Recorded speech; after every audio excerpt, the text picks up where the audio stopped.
Добрий день, мої любі малята! Сьогодні ми з вами розглянемо цілющі рослини. Їх іще називають лікарськими. Ці рослини особливі, бо зцілюють людей від різних хвороб. А всі ми разом, і кожна людина, зокрема, діти природи. Природа сприяє нам у житті, тішить, дарує себе, щоб було що їсти, чим дихати, з чого виготовляти одяг та житло. Ми хочемо, щоб кожна людина була щасливою та здоровою. Ось ці лікарські рослини ростуть на луках та на берегах. Лікарські рослини, їх у нас багато, всі хвороби ними можна лікувати. Зелена аптека – це трави і квіти, що в кошик збирають дорослі й діти. Зелена аптека, що бачим навкруг, це наш помічник і хороший наш друг. Калина дуже багата на вітамін С. Соком калини лікують простуду, алергію. Ягоди калини понижають тиск.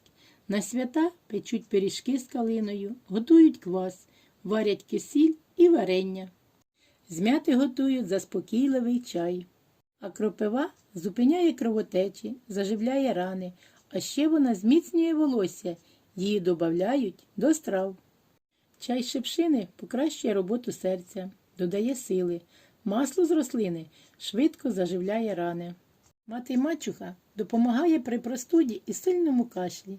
Свіжі листки можна прикладати до ран. Звіробій – це трава від 99 хвороб. Добре допомагає при грипі, ангіні, лікує розлади шлунку, головний біль. Відваром чистотіла лікують рани на тілі, виводять бородавки. Цвіт липи сушать, варять і п'ють як чай. Цей напій знижує температуру тіла людини при простуді. Кульбабку вважають елексиром життя, і з нею готують салати. Настій кульбабки – чудовий засіб від опіків. Листки подорожника прикладають при опіках, укусах комах, наривах. Свіжим соком із листків лікують рани. Відваром ромашки промивають рани, очі, вуха, полощуть горло. Його п'ють як чай, коли болить горло і живіт, або при кашлі. Конвалія лікує серце, але без поради лікаря пити не можна, бо рослина отруйна. Скрізь і в лісі, і у лузі знайдете надійних друзів. Пам'ятайте, любі діти, час травичку пожаліти. Роси зберете медові, будете усі здорові. Дякую за увагу!